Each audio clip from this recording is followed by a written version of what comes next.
turned down, I think Jimmy Fallon, Jimmy Kimmel, all the Jimmys, Good Morning America, you know, the AM shows for publicity. I didn't get to do any publicity for it. You can still find it. You go to the History Channel and you go to their documentaries section on the menu and you can still see it. So it's out there, but here's my new recommendation.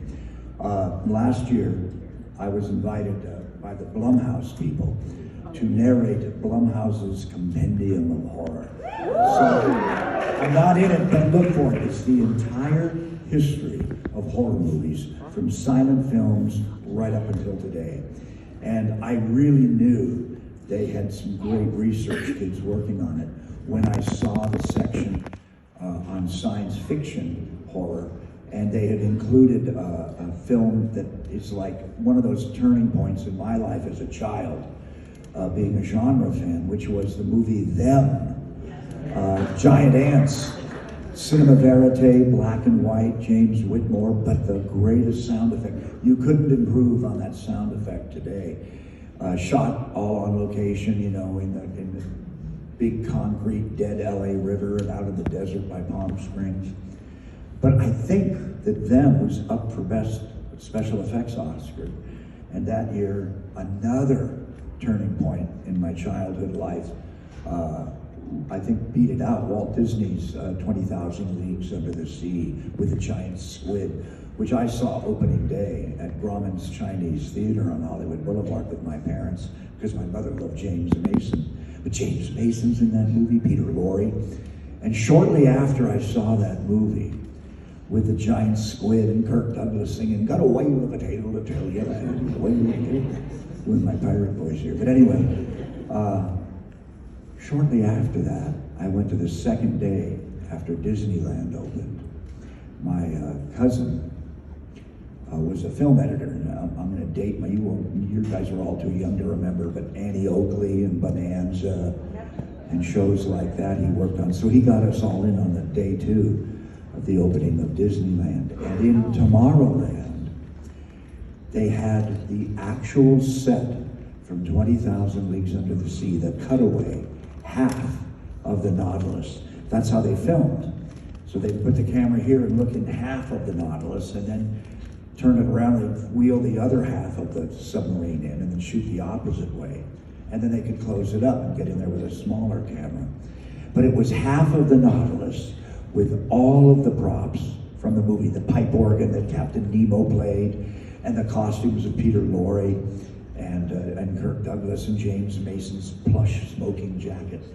But they had in the middle of the cutaway the window that kaleidoscopically opened like an eye on the Nautilus, which looks like some strange robot fish. And outside of the Nautilus, as a child in Disneyland, the second day, having just seen the movie and learning how they did the magic, outside the window of the Nautilus, the eye of the submarine, they had created an entire undersea world. They had fans in the floor blowing stage theatrical seaweed. They had fish going by in schools. I don't know how they did it. Projector, they didn't have wires. And then from around the bend that you can barely see in the rounded window, the giant squid would come with its beak clicking and its giant tentacles with the suckers here that left marks all over the sailors that it had attacked on the Nautilus. And that later, and some of you will remember this, that sound stage duplicating the underwater world with all the dapple lighting and everything, that later became the submarine ride at Disneyland, which I'm sure some of you did. And that became the location for that.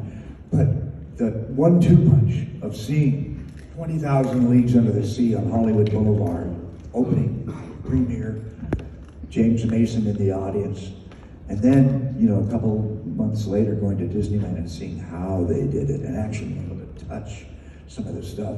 I think that was really buried down deep in me, you know, when I sort of wanted to have a Hollywood career.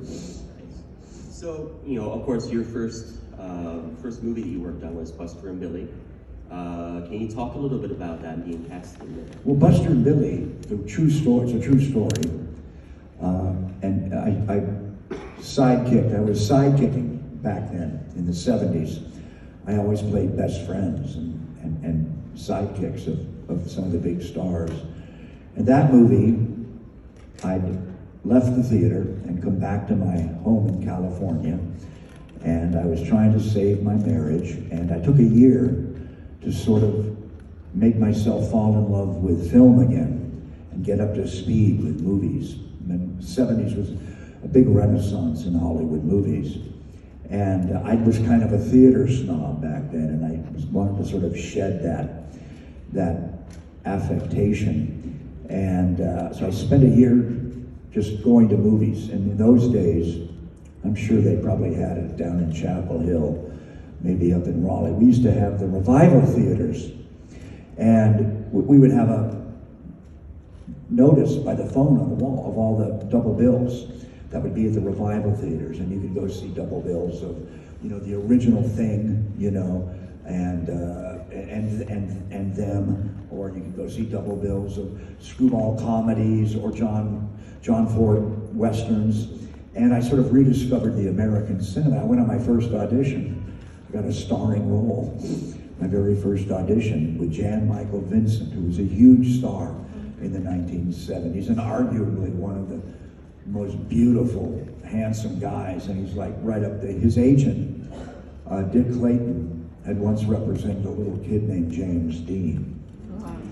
And in the 70s, he fired all his clients except for two. One was a kid named Burt Reynolds, and one was a kid named Jan Michael Vincent, and they became two of the biggest stars in the 1970s.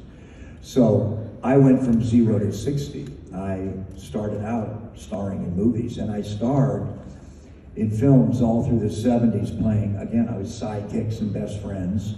And I did other movies that I had just had small parts in. I would play, I think I threw Charles Bronson down an elevator shaft with Jeff Goldblum, and I shot Burt Reynolds point blank with Will Geer's son.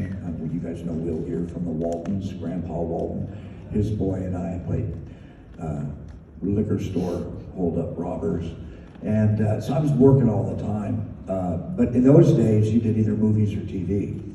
So I didn't really do any television until later. You sort of, and I think Travolta, when he was doing Welcome Back Kotter and then did Saturday Night Fever, he kind of opened the door for everybody to do that. But it was frowned upon. If you were a movie actor, you didn't do TV.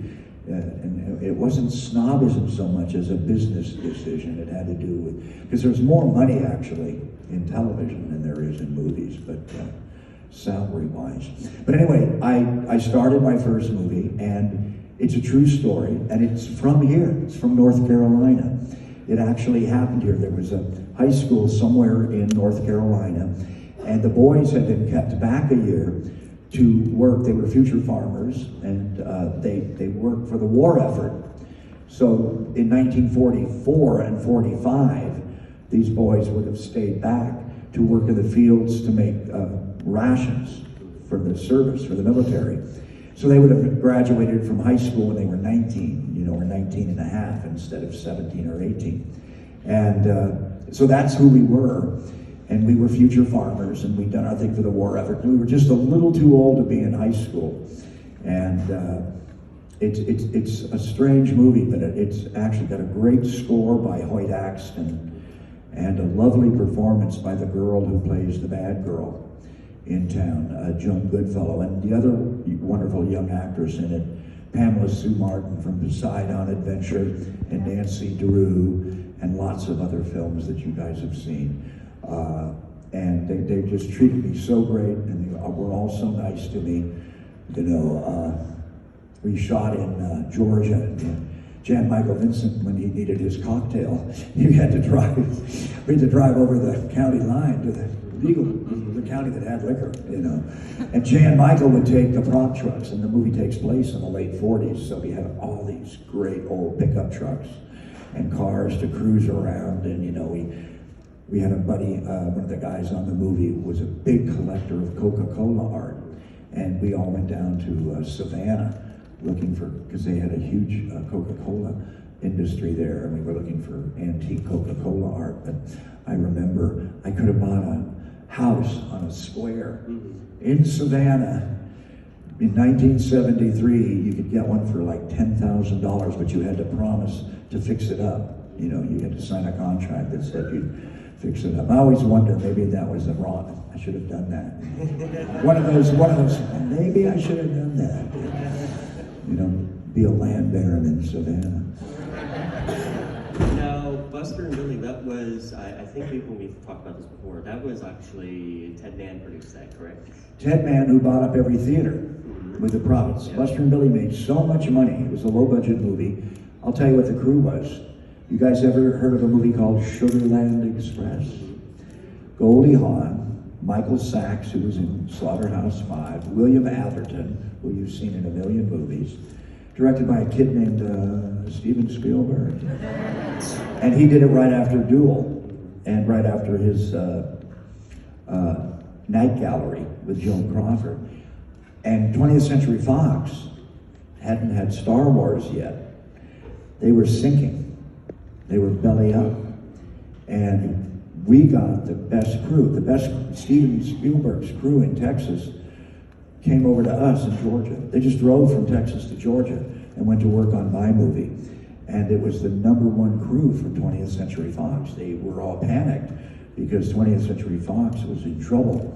And 20th Century Fox that summer released a nasty little drive-in movie called Dirty Mary and Crazy Larry, you know, and with Peter Fonda. And it was this huge road movie, teenage hit, saved the studio. And then they invested in this little space movie called Star Wars, and the rest is history. So, but as a thank you, Ted, actually, there was a Robert Englund Day at the Chinese Theater, correct? Well, no, I was supposed to get a star on the Hollywood Walk of Fame, and they thought it would be a bigger deal to have Robert Englund Day in the whole city. So the whole city of Los Angeles, you know, I got the key to the city and everything, you know, and I was out there. But it was, I didn't know what, you know, I just showed up. I didn't know whether I was going to put my hands in the cement or not, you know.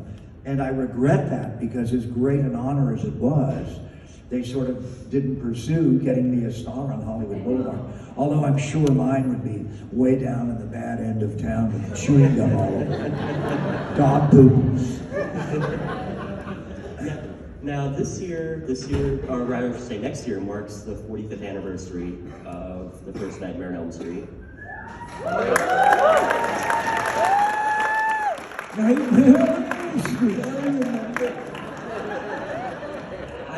I know you've talked about this many times before about being cast as Freddy, but for those in the audience who might not have ever heard the story before or aren't quite familiar with it, can you talk a little bit about being cast as Freddy? Okay, for those of you that have heard this, I apologize. It's not fresh, but it's an interesting story. I had been hanging out at a new wave bar in Hollywood. I was a busy actor. I was starring in a television show.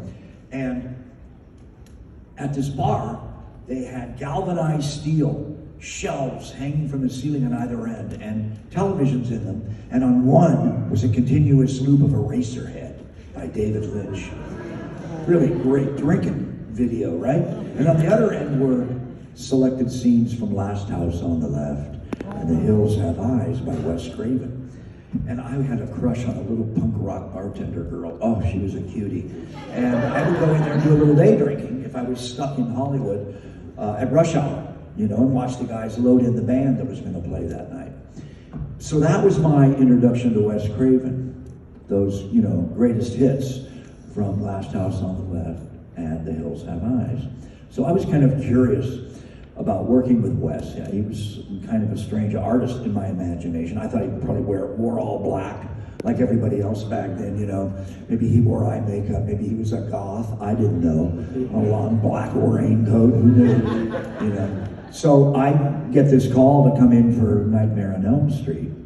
And it's a great script, it's a great script. But I can't quite see Freddy. You know, they mentioned he wears a sweater and that he has a fedora, but that's it. I can't really visualize the glove.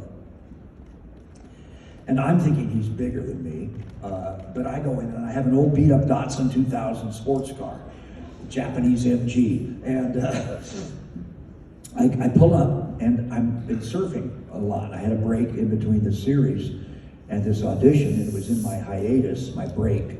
And I'd been surfing all the time. I was living in Venice, California then. And I was real tan, long blonde hair. I looked kind of like Billy Katz's ugly older brother. And I looked in the rear view mirror, and I didn't, I'm all tan and my nose is peeling. And so I go into the hood of the Datsun and I get the dipstick out. I took a little grease and I greased my hair down. So it made it a little darker, and I have fine hair anyway and thinner and a high hairline. So that made me look different. And then I went back in the car, and in the ashtray in the car, my buddy smoked.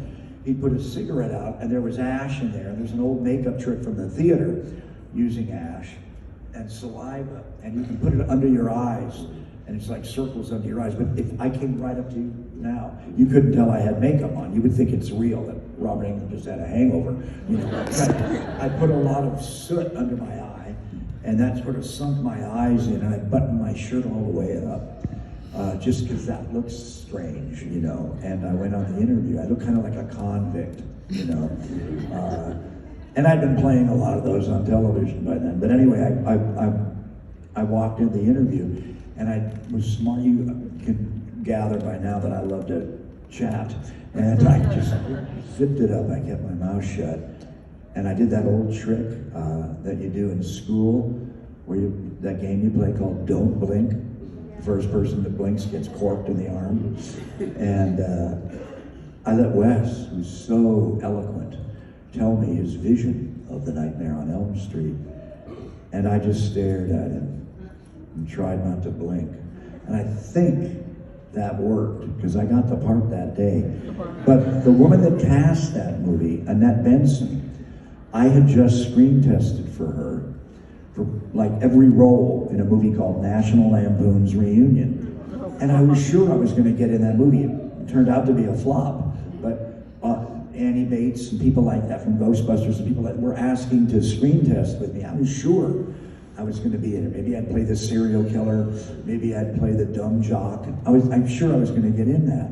And I didn't. I canceled myself out by being up for so many roles. And maybe Annette Benson just felt so bad and was impressed by all my auditioning that she convinced Wes, And here's the other thing, and I just look at this now with knowledge of special effects makeup. I have a thin face, and I have reasonably broad shoulders, and when you put makeup on me, the size of my head and the ratio to my shoulders looks right, looks natural. I can take makeup. A lot of actors, when they get prosthetics, it makes their heads look too big.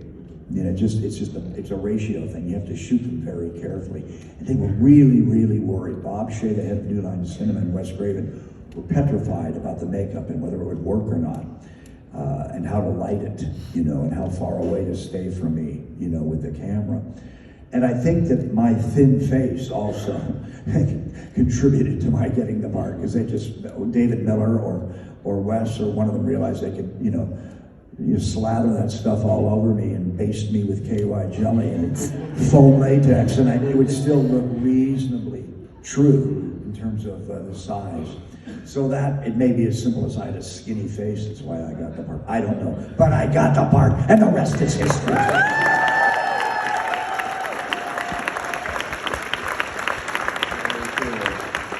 I'm going to go ahead, because I know we have a lot of people who have questions. I could go on for a while, but I'm going to go ahead and open up to the audience. He needs breakfast. We'll get some Q&A. All right. So our first, right here in the very front. I see you. Shout it out. Oh, they're bringing you a mic. Here she is. One of the films that I enjoyed that you worked on was Don't Cry, It's Only Thunder. And I was wondering if you could talk about working on that. Well, in Hollywood, and that was before Freddy, but in Hollywood of my generation, we all did a Vietnam movie. And that was my Vietnam movie. And I shot that over in the jungle in the Philippines, right near where they shot Apocalypse Now. And it's a true story. In fact, it's about the guy that it's about was the technical advisor on Apocalypse Now. But he had been a medic in Saigon during the Vietnamese War, and his story was about saving all the orphans. And I worked with some really amazing Asian actors in that from Hong Kong, just really, and the wonderful Dennis Christopher, who you guys probably know from Fade to Black and Django. He's the lawyer in Django. But Dennis has been around forever. Dennis, when way back in the day, in the late 70s, he did the one about the James Dean suicide, 9/30/55. I'm the James Dean death.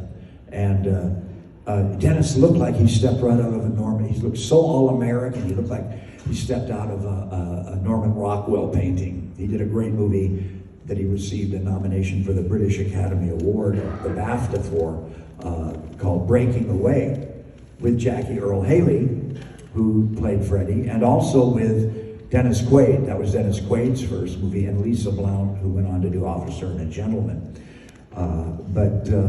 Yeah, so Dennis and Susan St. James from Macmillan and Wife and a million other things, Kate and Allie, we were all over in the jungle, for a couple of months. And, we got all our shots and everything. And it was my first big movie overseas. And that it was kind of an adventure. And I have great memories of it, and working with the military, hanging out with the military. Those guys took care of me.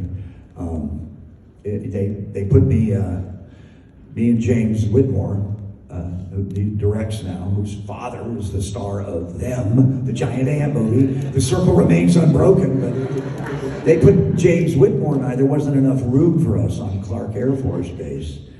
So they put us in a brothel, a whorehouse. It was a real nice whorehouse. I mean, there were lizards on the walls and stuff. And there was a stripper's bar in the whorehouse and a bar and TVs. And I remember this great movie, somebody brought it over on video, The Great Santini with Robert Duvall. And all of the F-16 jet pilots, drunk, sitting with me at the bar, were all watching it on this little color Sony TV over the bar, And behind us are naked girls dancing. Nobody's looking at the naked girls. We're just watching this great movie about a jet pilot with Robert Duvall. And these guys were so starved for anything American. They've been over there in the jungle with the humidity for years and doing, touch and goes in the F-16s and being on alert. And I remember the movie ended and the guy next to me just went, "Play it again." They just love that movie so much. So that's my Don't Cry, It's Only Thunder story. But that was quite an adventure, living in a whorehouse in the Philippines. I think right here. It is an honor to have you here with us today. Besides your iconic role that everybody knows you for, what was it like playing the devil in Married with Children? Well, here's the thing about Married with Children that's so amazing. First of all, Katie Seagal. When I first met Katie Seagal, I was tending bar at Universal Studios, waiting for a movie to open. In those days, it took a long time for a movie to be ready, and if you didn't have another job in between, you were like running out of money, and I needed to make a little bit, and I got this great little quick job bartending in the VIP room for whoever the musical guest was at Universal Amphitheater at Universal Studios. And it happened to be Bette Midler and her tour, and Katie Seagal was one of the backup singers. And then I had friends that knew her also when she was in New York, in Bette's big show in New York. So I knew this about Katie. So I got to tell her that, when I worked on it. And I worked with Ed in Ford Fairlane. And I worked with Ed, in Married with Children. And it's so funny because Ed's an ex-football player. And to keep in shape, he hired these Middle European, Polish, Czechoslovakian wrestlers. Real wrestlers, not WWW, but real wrestlers, And these guys were in their 50s. and they're big guys, and they would come in, you know, in a tracksuit.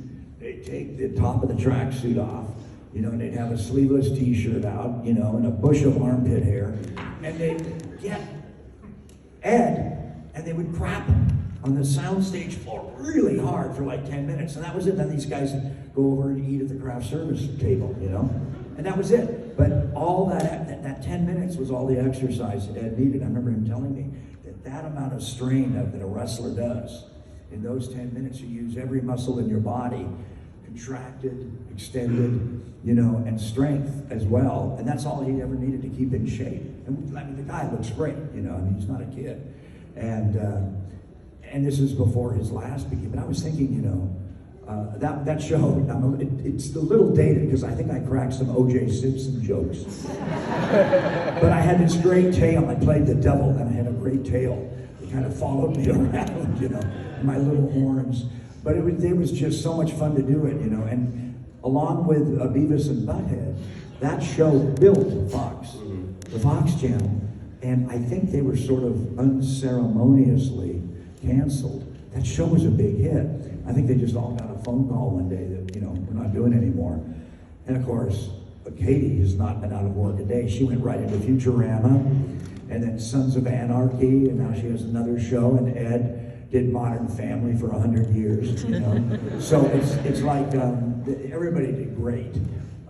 But, you know, it was a really fun set, and we had one of those directors who'd done like 100 Seinfelds and 100 Mary Tyler Moores and 100 Bob Newhart, just this great director who was really fun and nice. It was one of those really good experiences I had, so thanks for bringing it up. And, you know, it's so funny, now that we have the TV Guide channel and everything, I'm getting residuals I haven't gotten in 25 years. I got a residual for Charlie's Angels the other year. I got a residual for Chips. I haven't made a dime off of Chips in 25 years. Police Story, you know, police woman, police dog, police cat. I'm looking forward to my police bird. Hi, Robert. So one of my favorite roles I love even as I feel like underrated is the movie Urban Legend. And what were your thoughts? Because that was one of my favorite earlier films aside from Nightmare on Elm Street, like Rebecca Gayheart being the killer. You have your first female killer in the movie, spoiler alert, but what were your thoughts like on that twist, or did you know that they had her as the killer and she was doing all this? Well, it's not that the movie is so underrated. It made money, but it's Rebecca Gayheart's performance is underrated. Rebecca Gayheart, the ending where she has the knife on Alicia Witt, that's some scary, scary stuff. And it's really well directed. It's a very slick film and very smart. Joshua Jackson, Jared Leto now has an Oscar. But my great thrill about working on that movie was the star of Baron Munchausen played the headmaster. So I got all sorts of Terry Gilliam stories from the horse's mouth on that. And I knew that he had done Othello on Broadway on the West End in London with a young Richard Burton. And this is back when teenage girls would cut class in England to go see Richard Burton because he was like their Johnny Depp. He was like the rock star then. And he had that beautiful voice. And they would switch roles. They got bored. And it was too easy for Burton. And unfortunately and politically incorrectly, one of them played Othello. Olivier did too, which you don't do anymore. But back then, it wasn't considered politically incorrect. It was just a challenging role. And they would switch parts between Iago and Othello back and forth. And the audience was full of teenage girls, especially the matinee, all watching Richard Burton because he was this handsome young guy, god in England at that time. And I knew all this. I knew this story from my training over at the Royal Academy. And I shared it with Baron Munchausen. I'm forgetting his name now. Maybe somebody can shout it out for me. Great English actor. Pardon? John Neville. John Neville. John Neville. Great actor. great actor. Knew Christopher Lee, knew Peter Cushing. They all were together. Michael Caine, all of them.